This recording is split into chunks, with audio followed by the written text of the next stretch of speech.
As we know, there is a lot of wrestling on television. There's also a lot of wrestlers to try and fit in too, so ideas are pinging all over the place like nobody's business. Because it's sports entertainment, we always learn about them as well. Nothing is safe. AEW falls into this category, and it's likely even more prevalent with them as they're still kinda brand new. When you're still finding your feet, you tend to throw everything at the wall. Not all of it did make it to TV, however, and sometimes that's sad. For I am Simon from What Culture, please do hit that subscribe button. This is 5 awesome ideas cut from AEW. Number 5, stats-based storytelling. I always assumed this was going to fade out eventually because how could it not? When, however, AEW did sign its deal with Warner Media, the press release did indeed promise that, for example, if a wrestler's finish was getting kicked out of a lot, said performer would have to go back to the drawing board and think of something new. So there would be shifts depending on what happened within the environment of a fight. Bryan Danielson kind of embraced this when he arrived because in late 2021 he was trialing finishing moves like he was having some sort of crisis,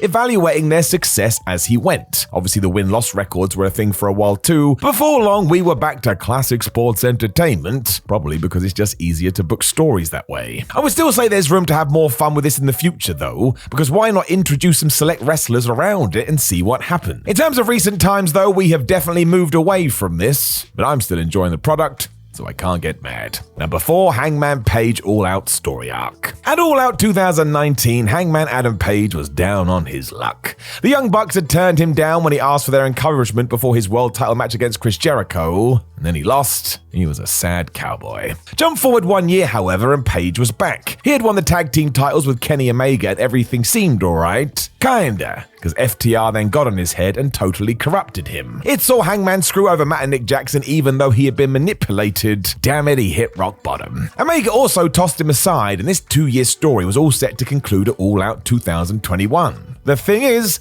the real-life Stephen Blake Waltz had a child around the same time, and in what was a wonderful decision, was given time off for paternity leave. It's how wrestling should be. It still rocked as we just held off Page's rise back to the top and the world title win, which did happen. This is genuinely one of the best stories told in recent memories, at least for me. Made me a cowboy fan for life. So damn good. Number 3, The First War. The Elite versus the Inner Circle was a fantastic feud. It told everyone that AEW was into long-term storytelling, and the 10-man brawls we got sent fans crazy and managed to sell the actual matches. There was also little parts here, there, and everywhere. In the sense we got Cody versus Jericho, which was an excellent roller coaster. Omega and Moxley hated each other constantly, and Adam Page was distracted by Pac. It bookended and filled entire shows. Amazingly though, this wasn't always on the cards. When Tony Khan was first putting things together, he thought an invasion angle of sorts would be the best way to get attention. So why not reach out and see if AJ Styles, Luke Gallows and Carl Anderson would be up for creating some headlines. Instead, Styles got more WWE cash and good for him, whereas the Good Brothers were convinced to stay put with more money too.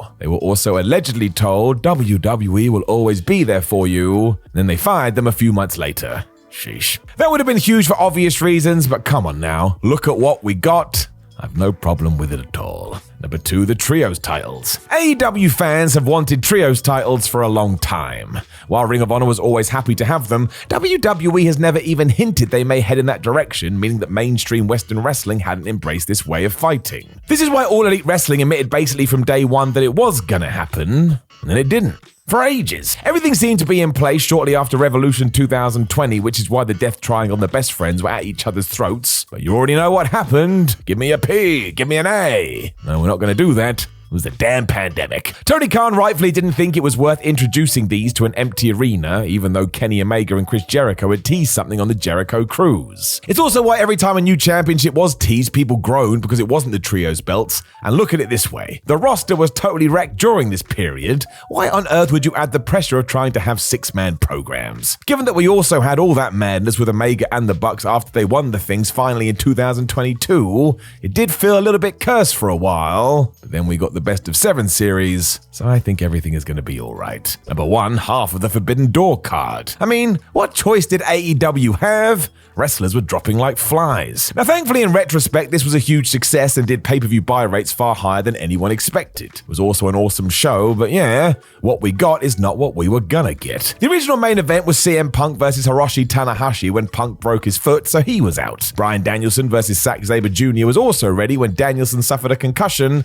and the Bullet Club Club versus the Dudes with Attitude was reduced to a 6-man when Hiromu Takahashi was struck down with fever. There was more too, as Andrade claimed he was meant to work with Will Ospreay, but New Japan wouldn't allow that because they're in bed with CMLL, who hate AAA, where Andrade also works. And just to finish this off, Tomohiro Ishii hurt his knee. So that is 5 matches on a 9-match card that got changed. That's why we should really give everyone involved loads of credits for this. They just took it on the chin and made it work. Fair play. Know of any other awesome ideas that were cut from AEW? Make sure you let us know in the comments below, and don't forget to like the video, share the video, and subscribe. Then head over to whatculture.com where you can read yourself some articles. Make sure you come follow us on social media at WhatCulture WWE and Simon with a 316. And trust me, I know I make a lot of them. There are videos out there waiting for you. Go and watch them. My name is Simon from What Culture. Thank you very much for listening as always, and I look forward to talking to you very, very soon.